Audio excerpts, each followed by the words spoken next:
Did you see my new wood tunnels?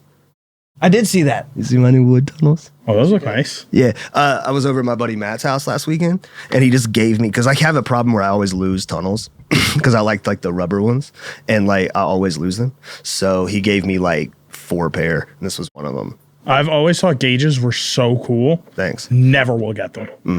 Because I know me, and I'll start playing with it, but then I also know me, and playing with it will freak me out, and I'll like. You don't like ears?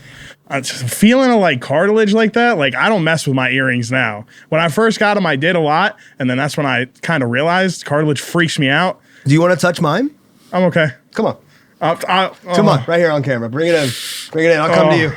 Touch it. Yeah, give it a good little.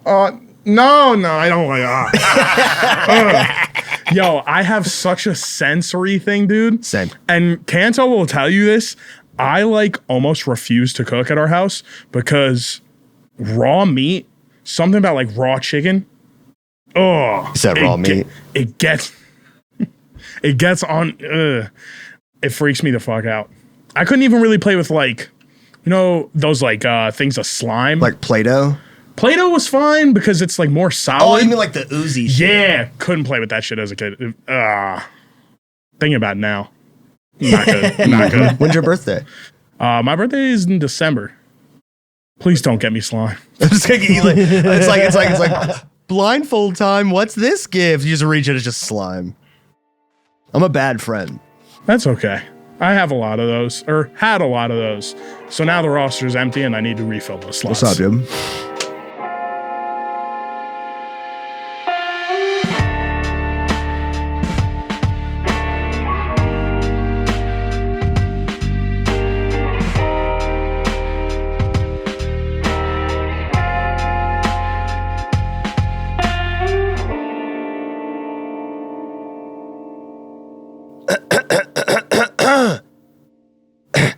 Welcome to the Millennial Suck Podcast. I hope you die.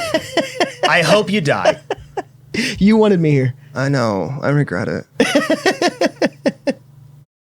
Go ahead. Welcome back to the Millennial Suck Podcast, millennialsuckpodcast.com, live from the Bump Yard. Shout out to Foreman Creative. Foreman is here with me. Unfortunately, how you doing, bud? I'm so much better being this close to you. Remember when you said all that shit about black dudes and every black person you've met earlier when you were very, very general about them before Rixxo got here? Yeah, that I've liked all of them. Yeah, every single one. Not what he said. He also said the N-word. Anyway, Rizzo's here. Yo. Rixxo, my Nizzo. I've been waiting for 2 weeks to say that to your face. And I know how stupid that is, but I've been so excited about it. I was like, I'm going to call him Rixxo, my Nizzo. He's going to look at me and go, that's problematic. And then I'm going to be like, yup. I don't know if I'm in a space to be able to claim whether or not that's problematic. That's my dog. That's why I let certain guests say the N-word with hard R's 50,000 times because they were black and I didn't feel it was my place to stop them. You also did not have a choice at all. Yeah, I mean, considering the person in question. Wouldn't have stopped him. You know what I'm talking about. Yeah. Fucking Moshley's wild ass. But anyway, how you been, buddy? I've been amazing, honestly. Yeah? What you been up to? Enjoying your summer? Finally finding a career. A career? Yeah. I fucking hate when you do that. See, I gotta mute it again. Nosy. Not everybody needs to talk during the podcast, computer. I did it. Guys, look at I'm learning computers. You're doing so good. I'm so proud of an IT job next month. There you go. Anyway, you were saying. Well, I would like to say backup career in case my plan with music never really takes off. What a ludicrous suspicion. So many people make it in music, dude. You have such a good chance. True, but I'm a lazy piece of shit. Same, bro. Same. I think that'll be my main hindrance. You know who works hard? This fucking cuck. This is why I need people like Max around me. People who work hard for me. Yes, but also where I can look at them and then feel bad about myself that I'm not working hard. And then I go, shit, Max is taking my music more seriously than I am. I got to step it up. Yeah, that's how it is with this podcast, but I don't step shit up. I just go, he works really hard at this. And then we just move on. Definitely right about the not stepping shit up part. Symbiotic relationship. I'm the talent. But we were talking earlier about how I learned your real name 2 weeks ago. Yeah. And it was because, so Kanto was telling me about how you were with him when he was about to leave, and he referred to you as your actual name. Mm-hmm. And I went, oh, who fuck is that? And he goes, it's Rizzo, dude. I was like, oh. Listen, man, I meet a lot of artists and I never learn their real names. Like I realized, like, because I had to go back to my old phone recently because I crushed my newer one, and it just has like a bunch of like the people I've met like through blacklight events and shit. It's just a sea of stage aliases, and I don't know any of those motherfuckers' real names. And I feel like we've also never been in the room when somebody's referred to you as Mike. Also, why would I be? Well, here's the thing. The funniest part is I never realized that because Rizzo is my last name, R-I-Z-Z-O. That's what he told us, yeah. But then like my artist name is Rizzo, R-I-X-X-O. So when people, and I was called Rizzo my whole life growing up. That was always what people called me. No one really ever called me Mike except like my grandmother. Right. And like my dad.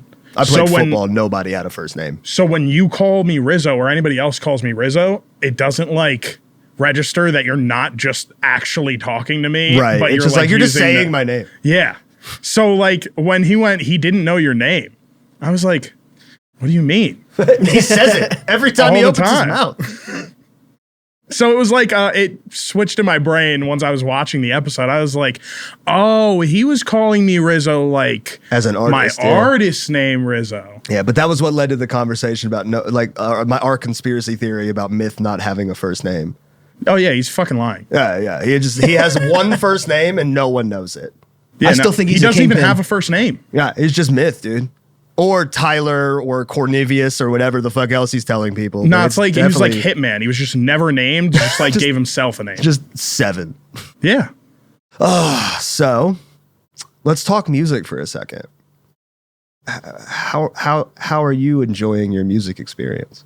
Not as much recently. Why sadly. is that? Well, studio time is expensive and bills are hard out here for a man. But also besides that, I've kind of wanted to take a step back recently and like readjust my like frame on like what I actually want to do with music. Cause I really started doing it just because like the pandemic hit. I had nothing else to do. I've always loved music growing up. And like me and like my stepbrothers or me and some of my friends would just like freestyle randomly, whatever. They were always like, damn, you're like kind of good at that. So like I just tried music one day and really enjoyed it and was doing it, but never had any plans with it. Just like kept doing it because I like to and because I felt like I was getting better at it. And then it finally got to the point where it was like, okay, I'm spending a lot of money going to the studio, making these songs, but then just putting them out or not putting them out, not promoting anything.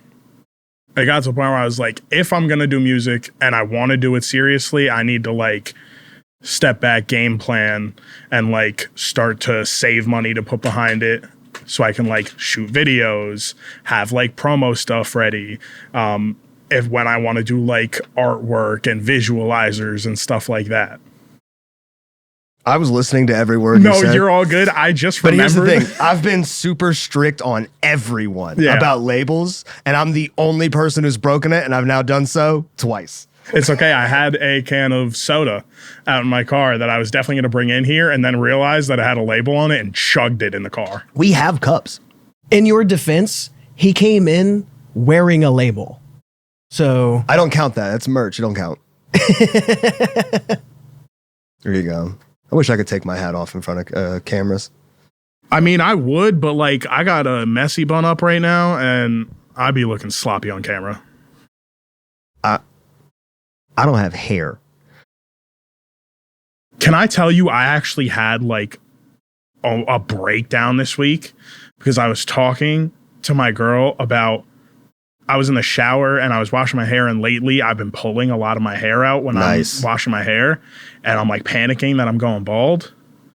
And then you think of me and you're like, it'll be all right. But here's the thing. I've seen your head and you have a good bald head. Thank you. I'm so terrified if I go bald, I got an ugly head. Well, look at your genetics. Do the men in your family on either side have like a... My dad's bald as shit. Oh, you're fucked, bro.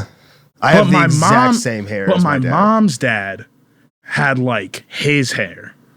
See, I've heard that before too. My mom's dad had like a perfect head of hair, and he died when he was almost 60, and it was like jet black too. See, those things are correlated. If you don't go bald, you die young. Because my mom's dad had a full head of hair when he died, and he died like 6 days before 9/11. So it was a bad week for us. So wait, your mom's dad had a full head of hair? Yeah, but my dad and his dad have the same exact hairline I have. Mine just started sooner. I'm just stuck on you said 9/11 was a bad thing. Well, I mean, it wasn't a great thing. Yeah. But listen, America deserved 9/11, okay? Oh, god damn. That's a take right there. That's a take. Honestly, boy. in hindsight, a little bit. We might have done it. I don't know. No. We definitely did. Oh, I told myself before I came in here, if I'm getting into anything conspiracy-wise, it is the fact that we 1,000,000% did 9/11. Now it's a podcast, boy. fuck everything we were going to talk about. Let's talk 9/11. Walk me through your narrative of what actually happened. Because we Okay. know the official narrative. I'm not going to explain it. As far as you see it, step by step, start from the beginning. Tell me your narrative for 9/11. All right. So I would like to preface by I have not done intensive deep dives on this information whatsoever. I have. But we know that the bin Ladens and the Bushes were very closely tied for like 20 to 30 years before 9/11 ever happened. There's a correlation between bin Laden, but that's not exactly it. It's not that they had a relationship. It's that the CIA put bin Laden in power to beat and the Taliban in power to beat back the Russians during the Cold War. But then you also look at how much America was trying to ramp itself into the Middle East to try and steal oil. Oh, yeah, that's just what we do. And so we kept trying to, and it was so unfavorable among Americans. Like, any voting on that kind of like foreign legislation was just so unfavorable, or any polling on it, sorry. And then it was just to the point where it was like, well, America just really wants the oil. So what can we do to make it so it is favorable to just send everyone into the Middle East? It's also not just oil; it's poppy fields as well. They take care of like they take care of, or they basically like our government has been used on numerous occasions basically as like security for opium farms. Yeah, we love drugs. Yeah, it funds our entire economy. It funded an entire war in the 70s, but that's a different conversation. So basically, I mean, like, if you just follow the money and like what the government wanted at the time, it's really easy to see that, like, sure, the payoff, like the loss of 3,000 lives was like minimal to them for the copious amounts of money that they could then use in funding for our military, taking foreign oil, and not only that, but stopping the drilling and sale of Middle Eastern oil to then bump up the price of U.S. oil to sell into the economy. So here are some facts, right? Because in order to respond to that, I have to put, I'm probably autistic. I have to put facts in here, right? So going back to the beginning, the relationship between bin Laden and the Bushes was non-existent. It was more so a relationship between the United States and the Taliban more than anything. They put the Taliban in power. The Taliban selected bin Laden. That's pretty much how it went. Yes, we have been known to walk in and out of countries specifically for their resources and try to bring them freedom. You guys know what I'm talking about. Freedom. Hell yeah. Freedom. Team Israel. And can you say Team Israel on a podcast? We'll figure it out. That's why I do it, baby.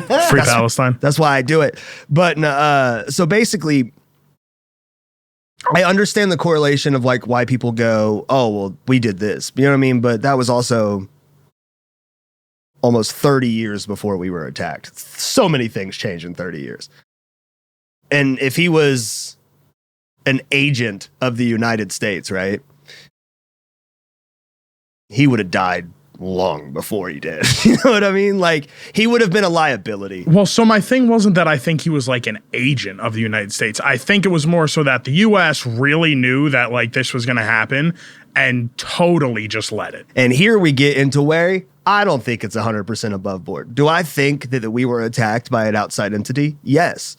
But I also think about Pearl Harbor and the fact that it's become almost completely proven at this point that the FDR administration was aware of an attack coming, and they chose to allow it to happen specifically to get us into war, to generate or to turn the industrial war complex and get it going, to get our country out of a depression.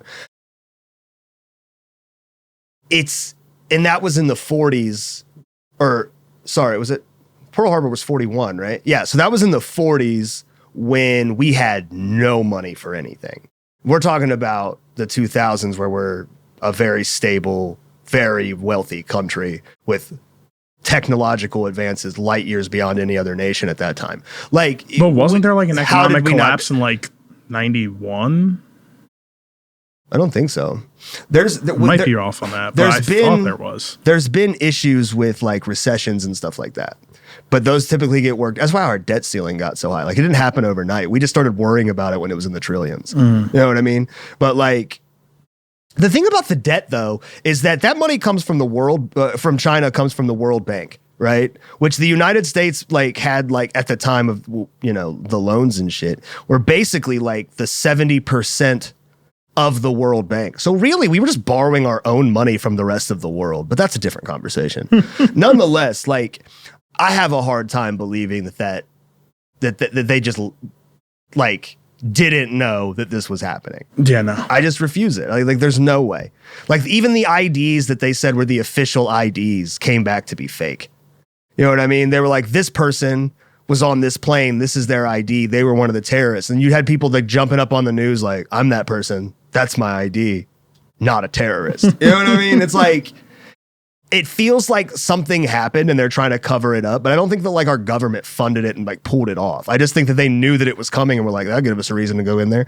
And when your president at the time is one of the biggest oil families in the world, you're gonna, you know what I mean? I mean, there's no way that we funded it and pulled it off solely because it's just, that's too much of a secret to keep. Because then people have to actually go in and do things and spend money, whereas just getting information and then just kind of pushing that information to the side is way easier. And we can sit here for years and years, but until somebody comes out and was like, yeah, no, I was one of the people that put this information on the side and here's the proof. We can make that guess, and it's probably a really good guess, but it's way harder to keep under wraps when you have people planting bombs inside of the building so it collapses straight down and XYZ. Building 7 is a interesting thing. Just like the money that disappeared from the Pentagon the next day or the day before is a pretty interesting thing. I see. This is my thing. I haven't done extensive research. I just know how our government is, and I know. Was it Ron Funches said the government is an entity in control, or in charge of everyone? I'm a father, been placed in charge of one son, and I lie to him all the time. You know what I mean? Now let's take a break from two dumb guys who are speculating and cut to the take of a dumb guy who reads and asks Foreman what he thinks about 9/11. What's your opinion on 9/11? That's one of those things where I kind of pull back from having an opinion on it. I just look at what happened. And it, I also kind of look at it from being that I was training to be a pilot at one point, looking at the aviation industry. That work out. All right. No, the aviation industry was a completely different world back in the day too. They were so much more chill about the process to getting on a plane, the security you had to go through to get on planes, what you were allowed to bring on planes. Pilots just had the door to the cockpit open to just talk to people on the plane while they were flying and shit. In fairness, airport security pre-2001 was kind of an oxymoron. Yeah, it was kind of a formality at that point. It was practically non-existent. So I'm not saying anything as far as who's responsible for it, who knew information, and who didn't know information. I'm just saying at the time, it was a very easy operation to pull off.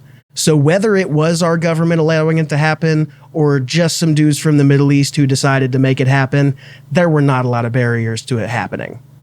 This reinforces my thought, though, that they let it happen, right? Because you got to think. I mean, if it's that easy to pull off, it has to be that easy to monitor. That's actually two opposite things that can't exist at the same time. If it's easy to pull off, it's because it's hard to monitor, you fucking idiot. Well, it's just that, like, how do you get... Like, I know airport security was bad then, but it's not like, hey, we're just going to give up 4 planes bad. Like, that's a ridiculously inept amount of security. Well, by the time they were on the planes, it was already out of their control. You know what I mean? Like, it's just, at that point, the only thing stopping them from getting the planes is the people working on the planes. So, like, once you're past security, it is take 4 planes easy. In fairness, they did technically pose as passengers until the planes were already in the air. So it's not like they walked onto a runway and was like, give me the plane. And they did it with box cutters. So it's not like they were sneaking AKs onto this thing. You know what I mean? It was a pocket knife. And it's like nobody else on this plane has weaponry because who takes weaponry They give onto a those to plane? 15 Do MMA year-olds at fighters Kroger. not fly? Like, there was no one there that could just, like... MMA fighters weren't as popular back then. Boxers, man. Boxers were super popular They fly then. private. Nah, they didn't make enough money to fly private. Boxers in the 2000s? Like, big boxers, sure, but Boxing like... didn't start to lose money until MMA started gaining traction, which is in the mid 2000s. Yeah, but like... Millions. How much... Like, obviously, people like Tyson and them were making money, but like, you gotta think. Boxing was so big then, but like... There were so many boxers. It's like now I know and 5 different people who train MMA. Okay, But, so you have, say you're a professional mid-card boxer in the 2000s, right? You have a fight on a particular night. That night's going to have 10 fights at least, right? You also have a team of fighters, and you'll always see teams trying to get on the same cards, right?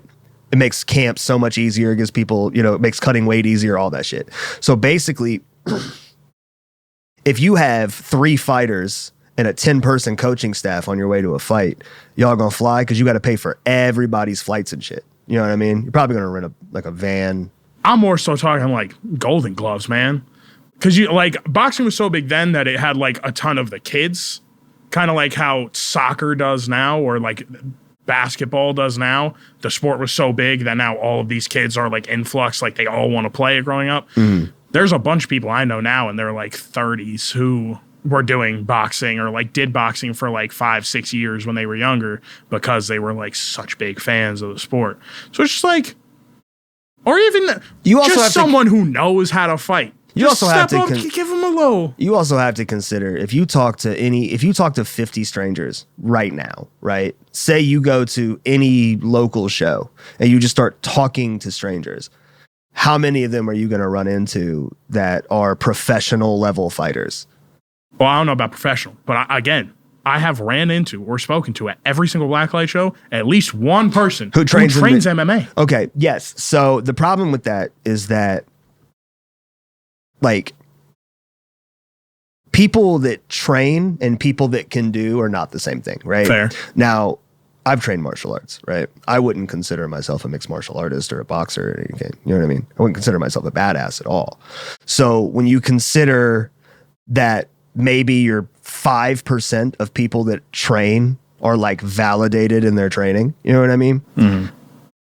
You got to also consider the confidence level when faced with the idea of death. You know what I mean? This dude's got a knife. I get beat up in the gym all the time. I don't have a whole lot of confidence. I'm not going to say shit. Plus, like mass hysteria, like it's like a mob effect of fear. If nobody moves, like everybody's waiting for somebody else to move, and if nobody has the balls to do it, then whatever. And you also know that no matter whether or not you win this fight, everybody on a plane's dying. You know what I mean? I think I'm having one of those like regular guy moments where I think I could like kill a bear with my bare hands. Yeah, I think I could fly a plane for sure. I don't think I could land one, but like taking off, hanging out in the air, I could do that. See, I think I could land a plane, and I think that's something really wrong with me. No, I think we're just egotistical as a species. Fair. Here's the thing, though. You wouldn't be interested in Like you wouldn't be grinding, you know what I mean, if you didn't have that though, as far as music is concerned. True. You know what I mean? You have to believe, I can do this shit. You know what I mean? In order to chase a music career, because it's already so fucking like astronomically like unlikely to pay off in the end, just by, the statistics and stuff like that. In order to be like, nah, fuck that, I can be the one. You know what I mean? You have to have that same level of I can do whatever the shit to make you think you can land a plane. Because that's crazy. I have been told I have a God complex. Shout out to Sky King. Yes. You know who Sky King is? Stole a plane. It was his suicide. Is he the one that flew into the IRS building? In this thing? Yeah, dude was so excited. He's like, well, who cares what goes wrong? I'm going to die at the end anyway. It's actually, if you watch the video of, there's like shots from people like taking video of him flying over, and then it's the recording of him talking to air traffic control. It's actually so sad. It is. It's like, you were like, I just wish I could have talked. This dude seems so cool. Yeah. It was like, how did you not have like more friends right now that people could did like, that dude wrong? You know what I mean? He's like a hero now. Well, those nice people that go through life and they just get shit on all the time. Sometimes because they're nice and sometimes just because. It's just like, dude, how in the fuck? You know what I mean? Like, I think the Sky King was just one of those people. I think he's just one of those people that life just chose to be shitty to, despite being arguably the coolest person on the planet. Because who steals an airplane for their suicide, bro? I've been suicidal so many times, and I always think knives, guns, or pills. You know what I mean? I've never once been like, I can steal an airplane. But then again, I don't believe in myself, and that's probably the reason why I'm suicidal in the begin with. See, that's my thing is I've been told, and in my head I have a God complex, but then it's the other end. I think the God complex is like an outer thing. It's a peacock thing. Yeah, it's like I fake my confidence so hard that people think I've got a giant ego, when in reality you could call me ugly and I'll cry. Let's talk about that. Would you consider yourself a deeply insecure guy? I say deeply simply because of the tangent you just went on. Would you would you consider yourself driven by insecurity in any way, or even held back by it? I would say both. I think that my insecurity causes me to do things that put me in worse positions. Like, you get super depressed and like unhappy, and then instead of like fixing that, I'll lock myself in my room for 4 days and just like be a piece of shit. Or then I get like those times where my depression is like, hey dude, you're a piece of shit. And then I'm like, damn, I should stop that. And then I'll go and I'll do what I just did and work 15 straight days, like 10-hour days. Grind because I'm like, I don't want to be home and think about myself. Dude. So I quit smoking weed for a little while recently, and back off the wagon, boys. Fuck yeah. But before I did so, it's because I realized that my habit was getting away from me. And then fuck you guys. All right. That happens with weed sometimes. All right. Sometimes people who have a hateful disposition towards sobriety can smoke too much weed. It sometimes weed's the problem. That's my point. But anyway, so I was like, when I went back to my job, I was like, I'm not going to go to work high. I'm just going to go do my job. And I'll come home and give myself a treat, and I'll start weaning myself off so that when I start getting sober, it won't be as difficult. And then I got 3 days in, had to do like 2 days worth of just standing in one place, drilling holes. And I was like, well, I'm not doing that anymore because now I want to die. Oh, but I get that though. Like, oh, but no, I get that though, because like, I find that like for myself, because I'm a deeply insecure person, I find that like, it will like choke me into not doing things. But if I ever find the motivation to do the thing that I'm insecure about, I'll just gun it, because I know I have like very little fucking tolerance for failure in this avenue. So I'm just going to go as hard as I can, and we'll see what happens. And by the end of it, I'm just like, all right, this is okay. See, I do that, but by the end of it, I don't think this is okay. So like, I'm a big dude. No, I never think anything's okay. I'm a big dude, and there are times where my insecurity will be like, yo, you got to hit the gym. And I'll go mad hard at the gym for like 4 days. I'll go for like an hour and a half, 2 hours at a time, like kill myself. And then I'll be like, all right, we're finally doing this. And then I get to that 4th day and I do it. And I'm like, this sucks. Why am I doing this? Because you've done it for 2 hours straight every day. To be honest with you, Rizzo, you're kind of my spirit animal right now. I've been going back to the gym like 5 times in the last 3 months, bro. Yeah, it's this like is I go like for a- like 1 or 2 days and I'm just like, no. And I could, like right now, the place that I just moved into has a gym in its like main office. And it's just like treadmills and like light weights and Same. stuff. I could so easily, either before going to work or after coming home from work, go in there and just do like cardio for like 30 minutes, 45 minutes, and that be that. That sounds horrible. It's way easier to go for 2 hours and I'm like, I'm already here. I just have to keep doing it and then just work myself to death and then burn out super fast. Every time, dude, it's like I gotta fry myself. I'm in terrible shape. I gotta work extra hard to get real with it. And then like 3 days later, it's like, bro, I don't want to do nothing. Exactly. You take a rest day and that turns into a rest week. And Which then, turns into a cheat meal, which turns into a cheat month, which turns into 3 extra pounds by Saturday. Yup. So just do the half hour. Problem solved. Yeah, but then once You're he's talking there, to me like I got normal person brain. you're man. talking like he has a choice, bro. What the fuck? See, I know. This brain doesn't work on like logic. I have no control over this thing between my ears, bro. Like it dictates everything in my body, and I'm just like, whatever you want to do, dude. Pretty much.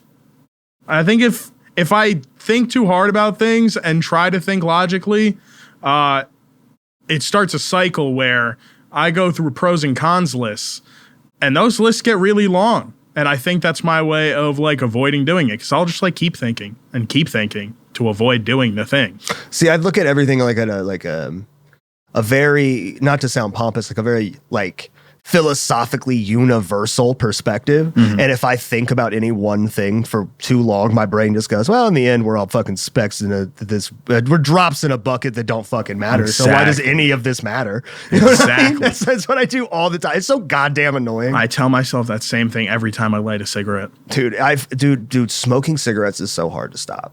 Like, it is so fucking hard to stop. My mom, I love you, Mom, if you see this, she wants me to stop smoking so bad. Fuck her. I'm not stopping ever. Jinx. He took a hit of his vape at the same time. No, like, the problem with like cigarettes is that like I started young enough that I remember when they tasted like cigarettes, right? And then I remember when they started putting like the fire safe shit in it. It's like, these are not good. And then they just started making it with like cheaper fucking tobacco, and then it just overcharging over it to the point to where it was just kind of like, I don't enjoy these anymore.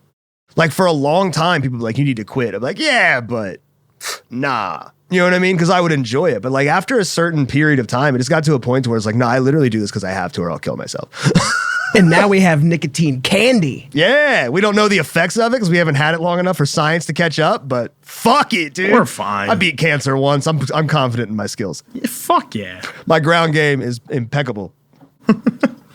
Now, oh my God. So I was talking to somebody and I was like, yeah, I love my vape because it gets me through my day. Like when I work in an office, man, I can't smoke cigs inside as much as I wish I could. I smoke. Like, people, I don't smoke. People smoke inside of our building constantly. But like, so this is what gets me through the day. But then going outside, man, a cigarette's just like needed. You get outside after a long day or in the morning when you first get up, grab coffee and head to work. Dude, that first cigarette of the day. Dude, cigarette and coffee is like, it's better than sex. It's a religious Don't tell my experience. girlfriend I said that. It's better than sex. Coffee and a cigarette? Drive to work every morning. Stop at Dunkin', grab a coffee. As soon as I pull out of the parking lot, light a cigarette, start sipping my coffee. I'm like, it's 8 a.m. I could do this every day. Yeah, I'm the worst cigarette quitter of all time.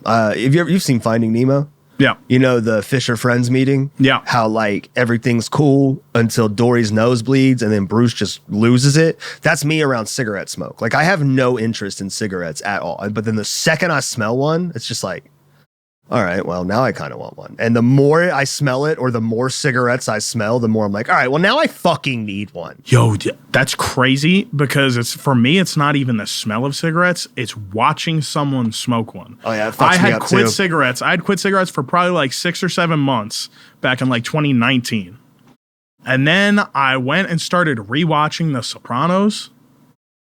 and they just be chiefing cigs in that. And I'm looking, I'm like, damn, that looks good. I want a Newport. Boy, like, funny you say you've been rewatching The Sopranos. I've been rewatching Sons of Anarchy because my girl's never seen it. And there's a cigarette in every scene of that goddamn show. And I'm just sitting there going, that'd be nice. Yo, I'm gonna tell you something. This is so sad. So I was living in a studio apartment at the time, and the landlord was really, really shitty. No, is this in New York or was this here? Yeah, this is in New York. Okay. The landlord was really shitty about cigarettes. So he told me if he ever like comes to like do anything at the apartment and he smells cigarettes in the apartment, he would serve me a 30-day notice. Gross, that sucks. So what would happen is I would be watching The Sopranos and I would want a cigarette so bad that I would walk over to the front door, because it led right outside. And I would open the door and stand halfway inside and outside my door and smoke a cigarette while I'm still watching the show, because I didn't want to turn it off. So if you drove past my apartment, you'd see me straddling my door inside and outside. That's fucking sick, dude. Cigarettes are so cool. All of you should smoke, especially if you're young. You have strong lungs, they can take it. Bro, and let's address real quick. Let's address it. The whole thing about like cigarettes don't make you look cool. Yes, they fucking do. Yeah, they do. You're dude. blowing fire out of your mouth. That's never not cool. It's like we make fun of people that work for the circus, but when they blow fire, we're all like, all right, that's pretty cool. So you think you're a dragon? Would love to be. Stupid. So the first time I ever went to a hookah bar, I went with my friend Shay and a bunch of other people, and I'd never smoked hookah before, and I'm probably autistic, as we've said before. So I took just this big hit and I just blew it out my nose, and I went, Shay, I'm a dragon. And he was like, this was a mistake and I hate you. It's okay, because I did the same thing the first time I went How to do a you hookah smoke bar. hookah and not pretend you're a dragon? I did it last time I smoked hookah. I went with Alyssa and I found this little hookah bar by our apartment that we go to There's sometimes. hookah bars out here? Bro, Oh, yeah, dude. What part of town do you live in? Over like Anderson. Kind of by Eastgate. Oh, I know where it is. So you're like 30 minutes away from me, bro. Yeah. Dude, do you just want to go to a hookah bar near my apartment sometime? Yeah. Bet. We'll just go do that. We'll just go to a Sahara or the other one. I stole hookah from the one before. We haven't gone in a while because we stole hookah once. So the dude that was working there was super incompetent. And I tried to pay this man like 5 times. Because you're supposed to pay for the hookah up front and they bring it to you. And I tried to pay for this motherfucker like 5 times. And he kept just being like, all right, have a he was scatterbrained as fuck. So we sit down and we've been drinking. I'm drunk as shit. Alyssa's a little buzzed. We're both high as shit. And we're just sitting there smoking this hookah. And it's like, you get to the point where you smoke hookah and you're just kind of like, I'm done with this. You know what I mean? It's kind of super immediate when you smoke hookah. It's like you're great. Your you're first great, like 3-4. and then you're just like, you know what I mean? I'm good. You want to go? You know what I mean? That's kind of how it always goes. And we got to that point and the dude was nowhere to be found for like 10 minutes. And I was like, I'm about to just leave, dude. And she was like, do you want to? And I was like, we're going to smoke and dash, bro? I'll tell you what. And we just stood up and walked out and nobody said a word to us because they thought we already paid for it, because you're supposed to pay for it before you sit down, and their employee's an idiot. So I got them for like $18. What's up? There was this hookah bar in New York that didn't ID. Nice. So when I was like 17, me and like 4 of my friends would go to this hookah bar.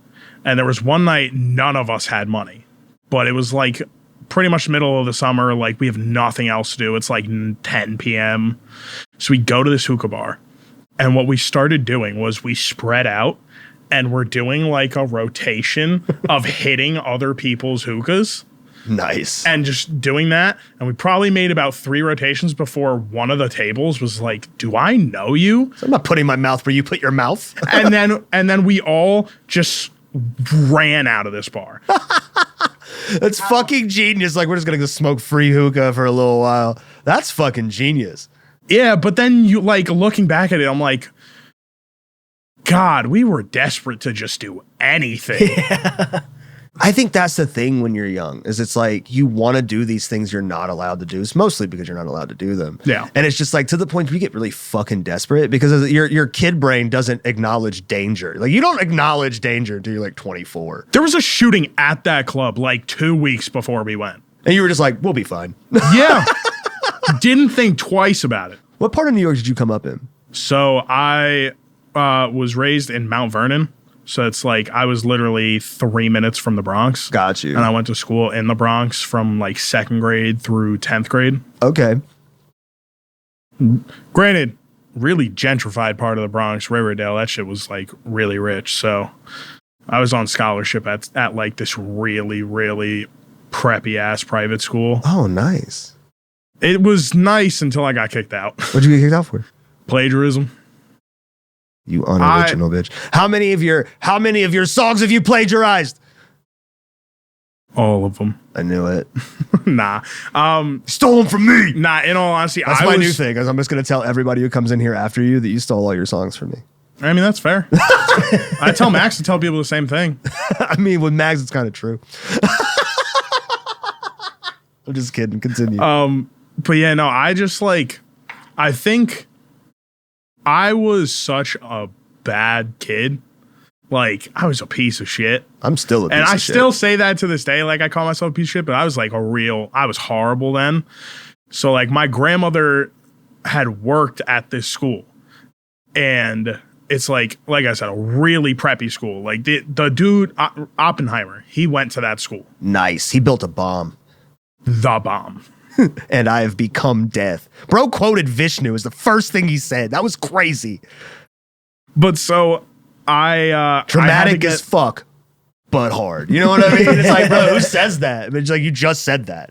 You have to hope one day you have a moment in your life where you can spit something that hard. I thought about this the other day. Here's the unfortunate reality of really hard quotes. In order to have a really hard quote in the future, you have to say something super extra and super corny in the moment.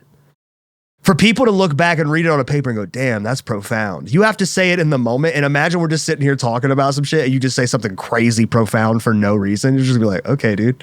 You know what I mean? So every hard quote that's ever happened in human history, like at the time, he said, and with this, I've become death. Everybody's looked at him and was like, okay, dude, Jesus Christ. You know what I mean? You know what I mean? That's how it was in the room. But we look back on it now and we're like, bro knew what he was doing. Yeah. He really knew what he was doing. Hey, we won the war. Sure. At what cost? Humanity. I mean, true, but we still up. USA's #1, baby. Yeah, and then incarceration. But anyway, what'd you plagiarize? Funny enough, a history paper. A 50-page history paper. What did you plagiarize? Like, what did you take from? I got no idea. Like, you just took it, you just found a book and you were like, that sounds good. And Dude, you just wrote it. So this was my history final for sophomore year. And we knew about this for the entire second half of the year. And I have like really, really bad ADHD and my procrastination skills are like top notch. I could go to the Olympics. I could Simone Biles the ADHD Olympics. But bro. like, I just didn't have, usually with my procrastination comes like, I'll procrastinate, but then like night before, 2 nights before, whatever, I like kill myself to get the thing done because I like care and I want to do it. This thing just it didn't have that for me. So I was literally just like, well, hope I don't get caught. And then you fucking did. Oh, I did. I fucking hate asking people. How old are you? 25. God damn. I'm old, man. Bro, we gotta stop talking. Okay. You just say you were old? You have to You realize. can fucking leave, dog. From my perspective, I'm old. Show up to my podcast and disrespect me like this. No, I've had this same like weird feeling about being old ever since I was like 16. I think it's a natural human thing. Like, every single one of my friends freaked out about turning 30, except for like these two here. Yeah, 30. Fuck that, dude. My 25th birthday. I'm gonna stab this dude, man. He's This is talking twice in shit. 2 minutes he's been talking shit. No, You it's not- age-shaming us, it's bro? not me talking This is shit, I fucking pro- ageism. Rizzo is an ageist. And he said the N-word earlier. Sorry, Dante. But no, That's my new thing, is just telling the listeners that whoever's sitting at the table said the N-word before we started recording. You have to. Yeah. He really said it, though. It was crazy. No. Okay. Anyways. my grandmother said something really, really fucked up to me on my 25th birthday. We were on the phone, and she was like, "Yeah, now you're closer to 30 than you are 20." You gotta punch that. Yo, I fucking hung up on her. You gotta punch her in the face. Who said this to you? My grandmother. All right, listen. No disrespect to you and yours, but you gotta punch Granny in the mouth. You know what I mean? She disrespected you. I hung up on her. Oh my god. And then I called her back a couple minutes later because I felt bad, but I was like, "Yo, that was really fucked up." You know, it's on site, Granny. For me, I know you can't see that far, but I just assume. I don't know how young your granny is. There's young grannies out here. Surprisingly, my grandmother's like normal grandmother age, but my parents are young as shit. What do you define as normal? It's like 78. Nice. 70. Actually, I might have overshot that. 74. Did you call her and be like, "Hey, you're closer to 80 than you are 70"? She can run for president in like 6 years, dude. Honestly, fuck that. With who's running right now, she'd win. I would vote. What's her name? I'll vote for her anyway. I'll just write her in. Joy Rizzo. Nice. I know how to spell it and everything. We're good to go. She spell it like joy like Joy or joy like JOI like the jerk off instructions. That's my grandmother, I'm asking man. how she spells it. Don't make it weird. It's just the only frame of reference I have. Like being happy. Okay, got you. JOI. So at my day job, two of my favorite people are father and son, and yo, coming to that sentence off of talking about jerk off instruction feels like a crazy transition. It's not that crazy. So which honestly is probably worse. But so like I made a joke about those two being gay together, and Senior just goes, "Dude, that's my fucking son," and I was just like, "Oh, I know." Such a weird moment. You'll understand over time. My entire like existence is just dedicated to creating weird, chaotic moments for people. I live in those moments. That's just who I am as a person. Where people fall, I thrive. Oh, absolutely. So we were talking about you getting kicked out of this school. What did you do after you got kicked out of that school? So it was kind of a panic moment for my whole family.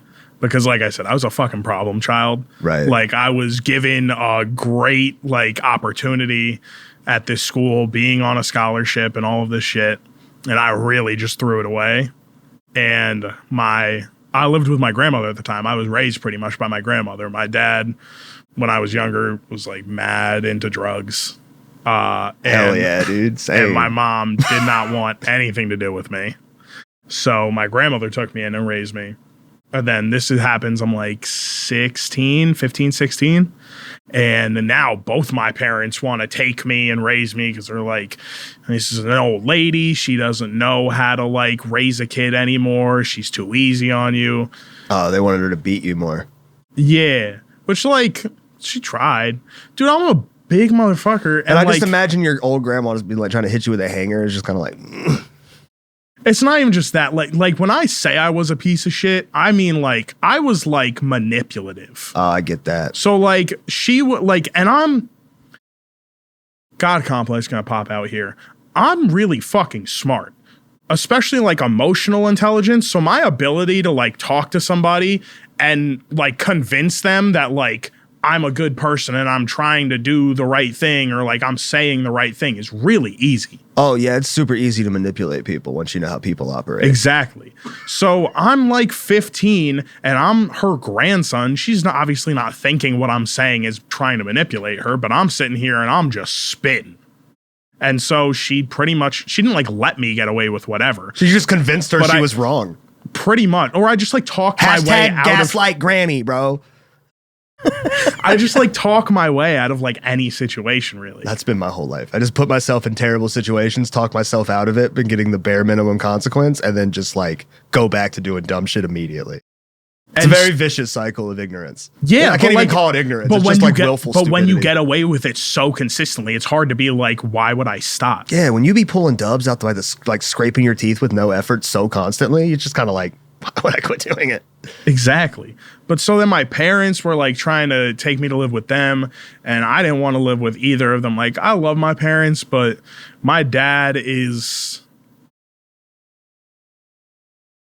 a piece of work. My mom is like a workaholic. We never really had a good relationship until I actually like went away to college is when we finally started like actually connecting as people. So it was just like I didn't feel comfortable going to live with these two people that I almost like don't really know. Right. It's like two strangers you don't respect being like, no, I'm going to tell you how to be a person. Yeah. And I mean, like, I loved my parents. Which that was like, no disrespect to your parents. That was just how I was perceiving your description. I mean, but that's basically what it was like, right? Like, my parents were my parents, and I knew that, and I love them. But my dad was like, he was always more of like a friend than a dad, and my mom was actually kind of like a stranger who like tried to be a mom on the occasions I'd see her. Yeah. But it like, to me, didn't come off as being a mom because it's like I feel like I don't know you. Like a mean aunt. Pretty much. Yeah. So eventually I like convinced them to let me stay with my grandmother. Then I got put into this like Catholic school in White Plains, which is like 20 minutes outside the city. European American Plains is 2024. Continue. The Caucasian Plains. Yeah. The Mountain of Caucasus Plains. And so I ended up graduating from there and then got into UConn, which was like, I had two dream schools. UNC, which you were I got a Husky, bro? I got waitlisted for UNC, which was like my dream school. And then I got accepted in UConn solely, by the way, based off of my fucking essay, my college essay. You plagiarize that too? No. See, the funniest part is like, again, like I make music, but I can write. I just 50 pages worth of history that I did not care about. Like, you got me all sorts of fucked up. I'm really good at writing things that I want to write. And I enjoy writing some things. Like, I could write short stories back when I was in high school and in college. And I would love doing it. But if you assign something to me, it's immediately like not happening. Dude, I get that. I'm the type of person that I don't give a fuck about it if it doesn't interest me. Like, my brain just won't care about it if it's not something interesting to me. Mm-hmm. So, like, but if it's something that I'm interested in, I get, like, super hyper fixated on it. So it's just kind of like, I know a whole lot about the things that I know about and nothing about everything else. I do that, and I think I noticed I do that. So I try to counteract that by, like, learning about a bunch of things that, like, don't really interest me, but enough that I like seem like I know something about them. You see, I'm of the train of thought is that not everybody has to have something to say about everything. So like, I'm completely content with not giving a shit. Because if I try to learn about things I don't give a shit about, you know what I mean? Like, important things, obviously, I'll learn about. But like, when it comes to like interests and things like that, like niche shit, like if I don't care about it, I have no problem being like, no, tell me all about it. And just listening to your interest in it and not having to have any type of contribution. I'm completely content with that. This is where I know I'm like not a great person, because my ability to do that solely is determined by how much I respect you as a person. If I like you as a person and I like respect you as a person, I will sit there and let you like talk to me about whatever you want, and I'll take like some sort of genuine interest in it, because like if I care about you, I want to care about the things that you care about. Mm-hmm. But if I don't like really know you, or if I don't like care about you really as a person, you could be talking about something I love. I would not care what you have to say at all. This is where you and I differ, because I'll listen to a stranger talk about something if I care about it. You can talk about it for 2 hours. I'm just listening. You know what I mean? But also you frame it as you being a bad person, and all you really just said is like, if I don't know you, I don't care what you have to say. And I don't think that makes you a bad person. I also don't think that. Like, your standard for being a bad person is very low. What it sounds like is you're good at winning arguments, and you don't listen to people talk if you don't like them. And that's completely fine. Like, both of those things are okay. Yeah. So you have a very, very like shallow pool of what a bad person is. Oh, so the funniest part I is can introduce you to what you would consider monsters if you like. I don't think I do when it comes to like other people. I think in terms of myself, But you hold yourself to a high standard. I hold myself to a higher standard, so when I don't feel I'm meeting that, then I feel like I'm being a bad version of myself. I'm like kind that. of a bad person. I'm like that too. Like, there's things that like if I feel like Like loyalty is a really big thing to me. Like it's like a douchey to say, but it's like a fixation I have. It's like I always have to do the most loyal thing I can think in any situation, and that has backfired a lot. But like with certain things, like if I don't feel like I'm being a good enough friend or a good enough partner or whatever, like I'll get like really upset about it. And like I have to obsess on fixing this thing or figuring out how to make this thing better because I'm just like, I'm fucking failing. Yeah. You know what I mean? But then there's other things I just don't give a shit about. I also don't care to be a good person though. And that's, I care to like be the best version of whatever I can be. Right. And I think that morality is entirely subjective. So like, I do my best to be the best version of what I think a good person is, but I don't even come close because I hold people in very high like standards. Like I have like a very high bar I put people at. So it's like, I don't know. I honestly don't think that there's very many good people that have ever existed. But like, I also know that by like certain like societal standards, I am a horrific human. And I'm content with that. I think I'm super judgmental on a person-to-person basis, but I'm also like very much kind of, it's almost, I'm that way, but in a hypocritical way. Like, nice. I love being a hypocrite. I'm like a socialist, like full-blown leftist. So being a leftist and being a socialist don't necessarily have to be the same thing. No, but like I'm so far left that I am a socialist. Right. So I care about other people as a collective, like a lot, but caring about other people as individuals, if I don't know you, is super hard. Dude, I used to have the same problem. This is the crazy thing. Is like, because I keep forgetting that I'm like 7 years older than you. But when I was your age, I looked at everything the exact same way. Like I was legitimately like I have an issue with like interpersonal shit, but I'm very like greater good centric. But as I've gotten older, I care far less about the greater good than I do like the good of like the people around me. It's like that cliche of like, you don't want a hero because heroes will let you die to save a million. I'd burn the world for you or whatever. But it's kind of like that. It's like, as long as the people around me are cool, right? Mm-hmm. Like I care about things. I'm not a sociopath. You know what I mean? Some things are horrific. You know what I mean? War crimes in Palestine are horrific. The Holocaust was horrific. Whether the government did it or angry Islamic radicalists did it, 9/11 was horrific. You know what I mean? I'm aware of those things. But like in the grand scheme, I don't really care. I don't care to make the world a better place. I just want to make it more comfortable for the people around me that I give a shit about. And don't take this the wrong way, but I think that is something that usually comes with age. It's calling us old again, dog. I think when you're younger, you don't understand your own like mortality as much. And so you kind of feel like you're going to live forever. So you feel like the world has to be the best place possible because you have so much of a life to live in it. And like, you know, when you are young, you're like still developing and you are going into all of these new spaces and everything kind of feels new. And so you're just intaking so much. Whereas like once you get old, you become complacent. You usually stay where you're at doing the same things that you do. Wait, so injustice hurts so much more when you're young versus, you know, at a certain point in life, it's like, you know, 40 people died today in a senseless act of violence. Yeah, just another Thursday. Yeah. And it's also, there's also a component, not to dispel anything you guys are saying, there's also a component of like jadedness. You know what I mean? Mm-hmm. Wisdom is really just the like widening of one's perspective through experience, right? So as you get older, you start to look at things in like not just in like bigger scopes, but in more complicated ways. And you start to realize that there's no such thing as black and white in any type of situation that matters.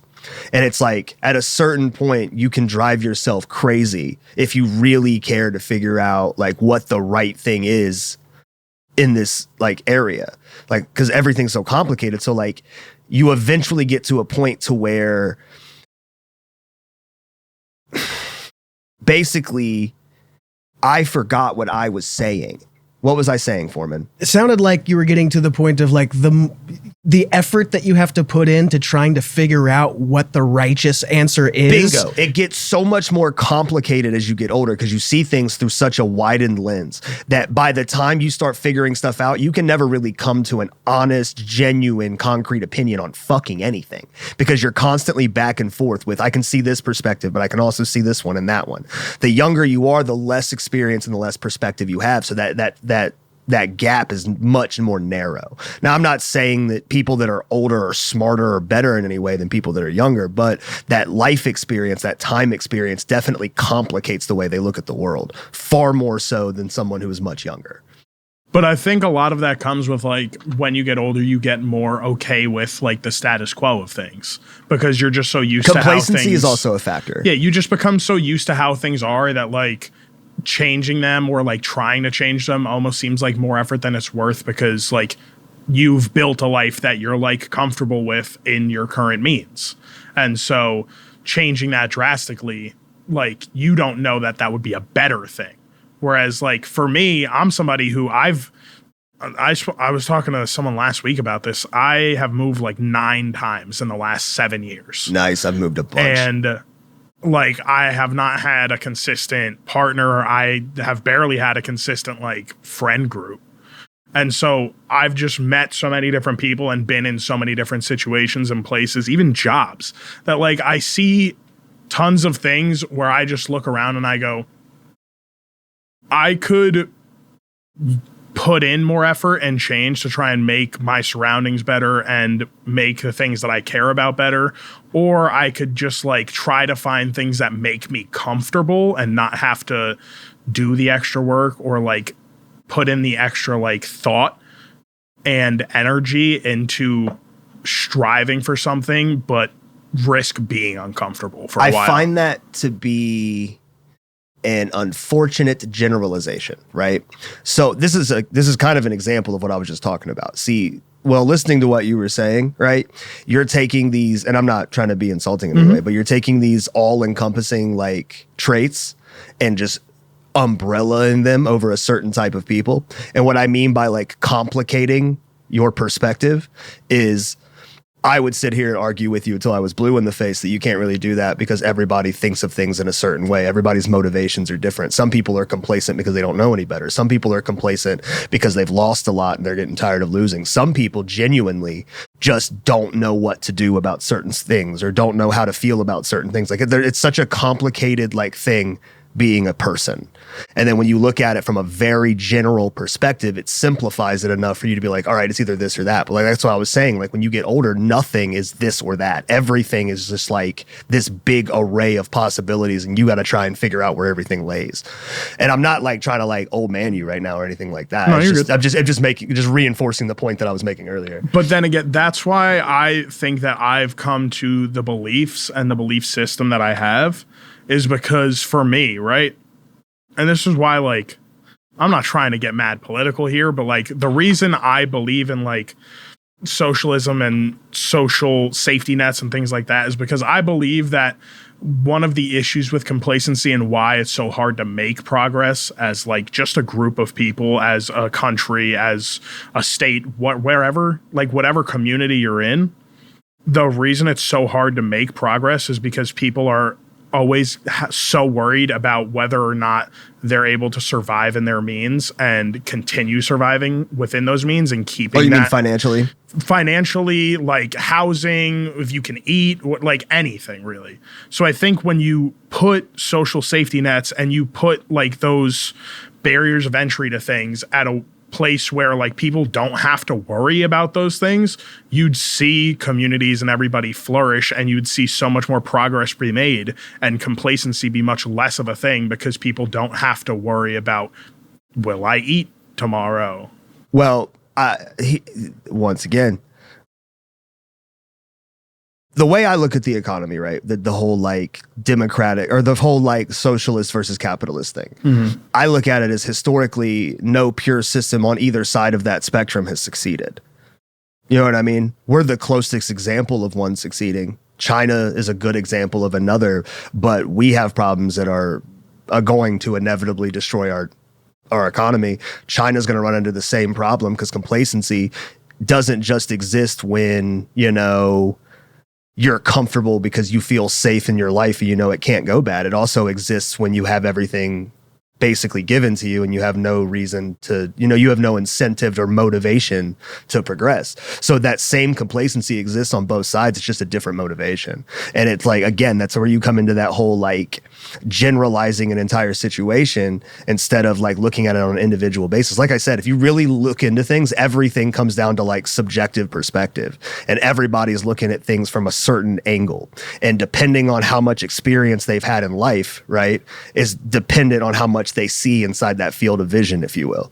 And most people, unfortunately, either don't care to or don't get the opportunity to expand that as far as like they should. Therefore, people get uncomfortable with, you know, the old expression, like you fear what you don't understand. Like that's a biological response. Like you're supposed to be weary and anxious of things that you don't really understand because that's a survival tactic, or it's a survival instinct, I guess you could say.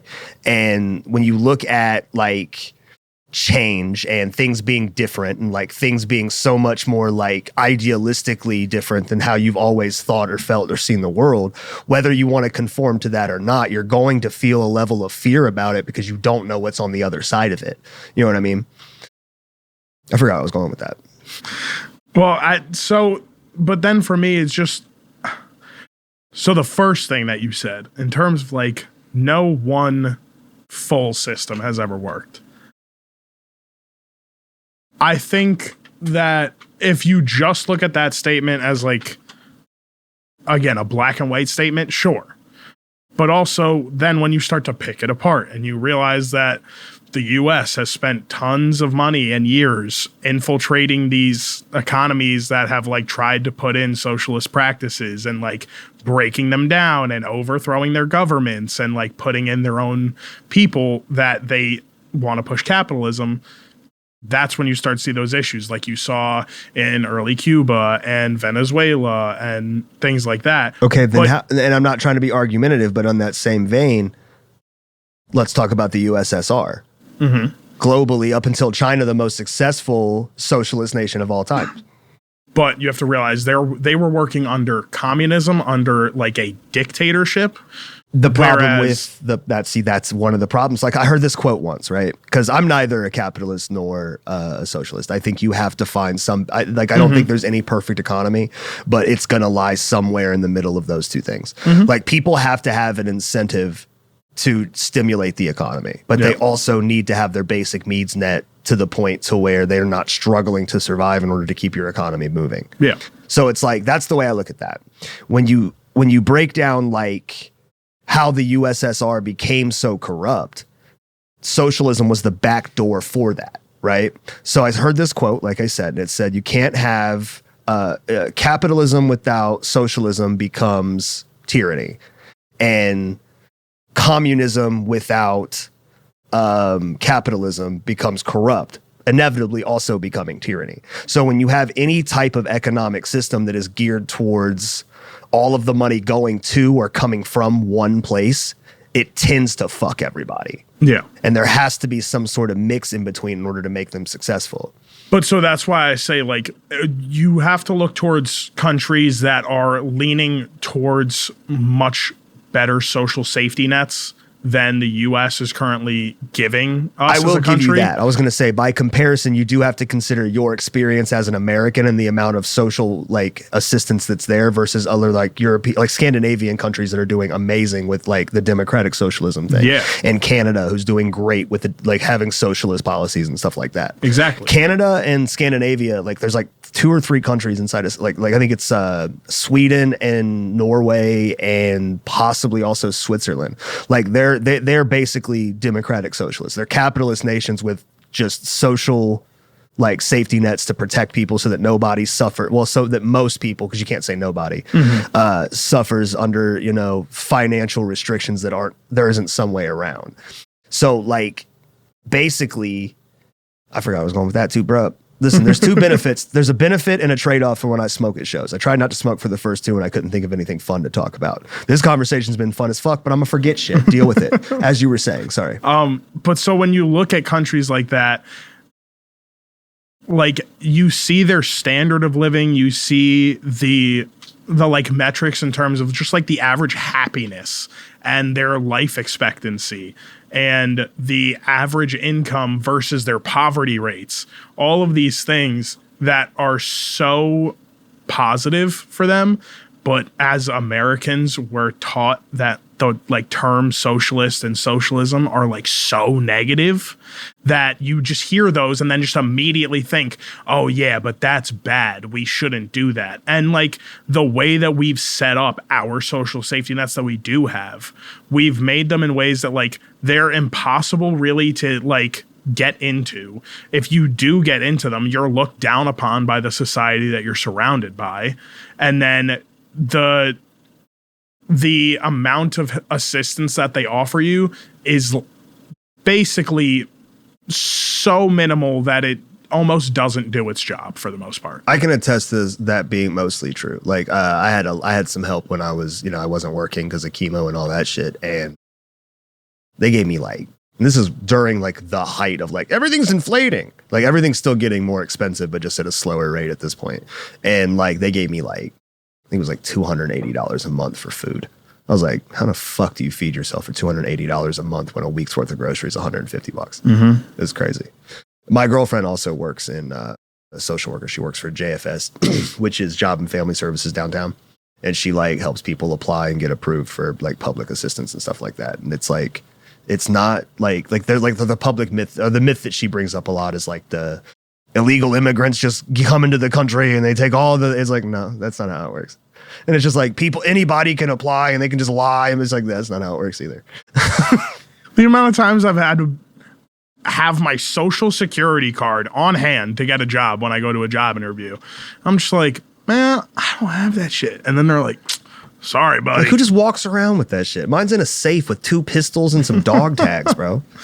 But like, to circle back, even what you were saying about you need some sort of capitalism in order to incentivize people to work, I agree, but I don't think that incentive needs to be your own survival. I agree with that.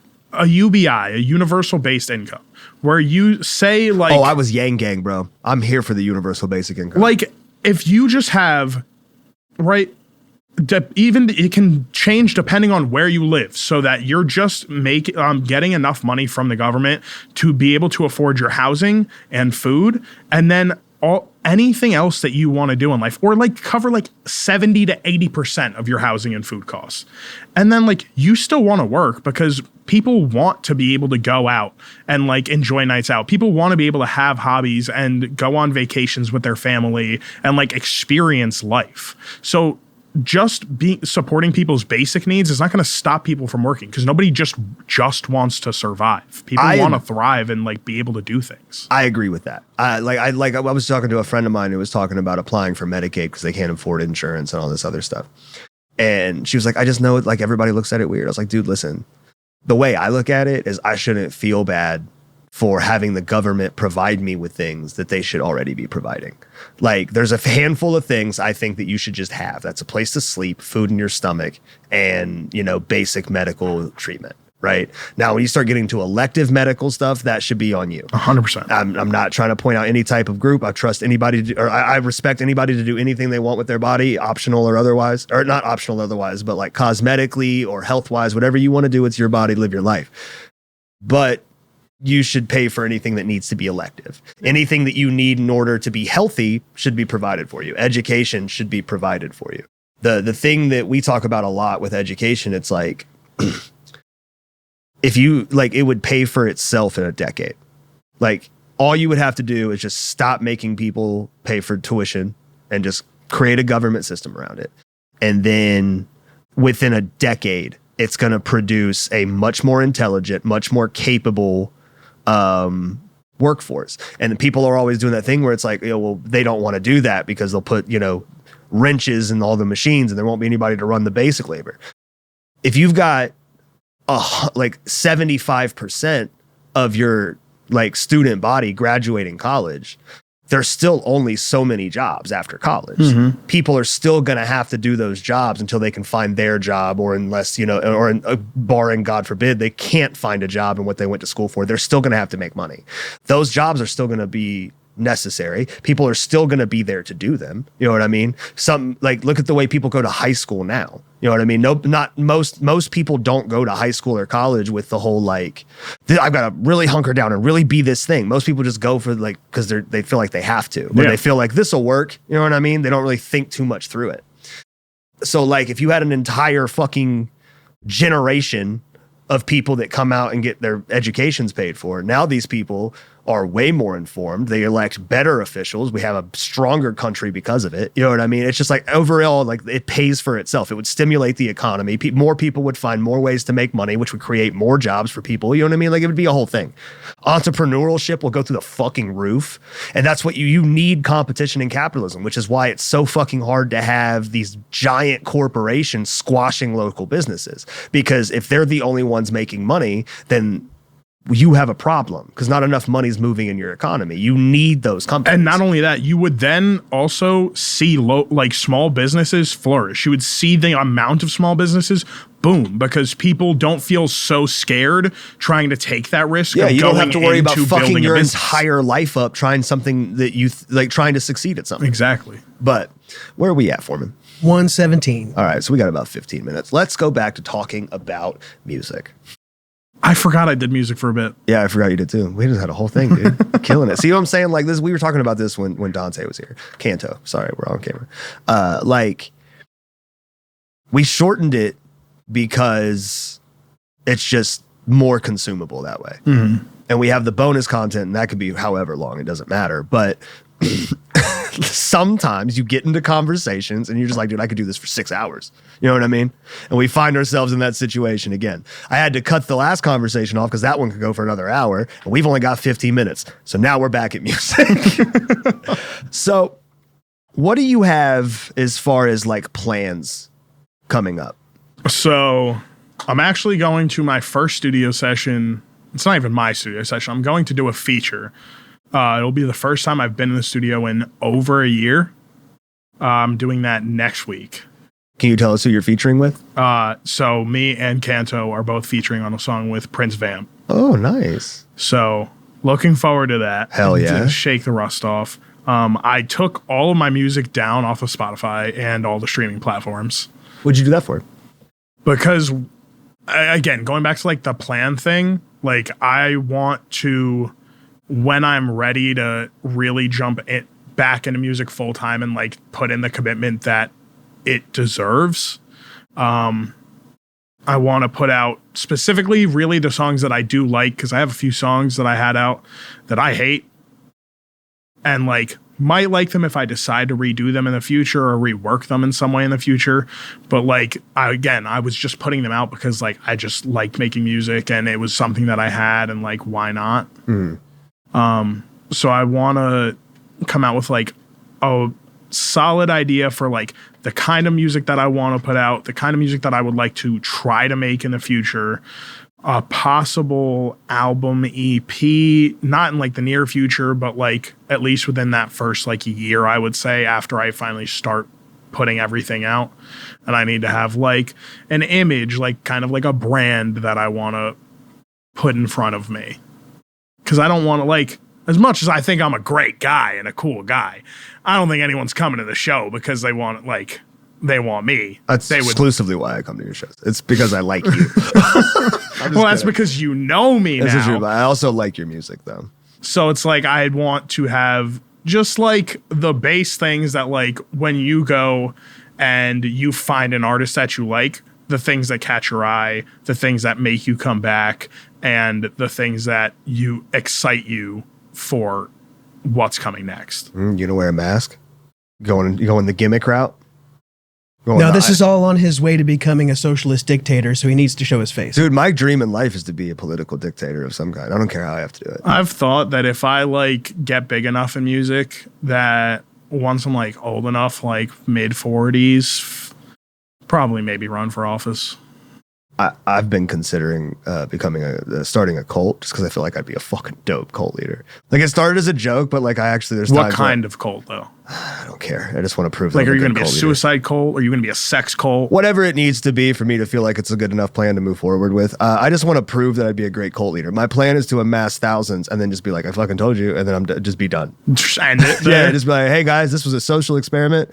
Turns out, pretty great cult leader. So just do like completely normal shit, but just real culty. Like just wear a and robe at the grocery store. Yeah, you and your followers just go to the store, and it's like I go through the grocery store with a big black fucking hood, and there's just two like teenage girls just carrying candles behind me. Your cult builds like a Best Buy for you guys to run and operate, but you're wearing your cult attire. As cultists. You just call the fucking like the plumber, and he just shows up in a cape, just hands you a flyer, and then fixes your toilet. the cult that's targeting your children. What do? They just like build BPs and stuff. Just build fucking BPs. Just gotta be careful. No hoods. They're just out here building Legos on the internet. Can you imagine as the cult that just does Legos, a Lego cult, bro? I bet I could start a Lego cult. Yeah, have a cult that just like creates content on YouTube. Dude, I know exactly what the first thing we're talking about. It's like a family channel, but it's a cult channel. I know exactly what we're talking about on the bonus content, which we're about to get to. Okay. So officially, Rizzo. That's me. As Rizzo, where can they find you at, buddy? You can find me at its.rizzo, its.rixxo on Instagram, on Snapchat, and I don't use Twitter anymore because that's a conservative cesspool. Interesting, because conservatives would say it's a liberal cesspool, but we'll talk about that later too. Anyway, you've been great. I have. We've been great. You have. He's been mediocre. At best. Thank you so much for coming. Feel bad now. Millennials Suck Podcast, millennialsuckpodcast.com. Shout out to Foreman Creative. Dylan, do you have anything to add? No, sir. All right, well, if you don't mind. As always,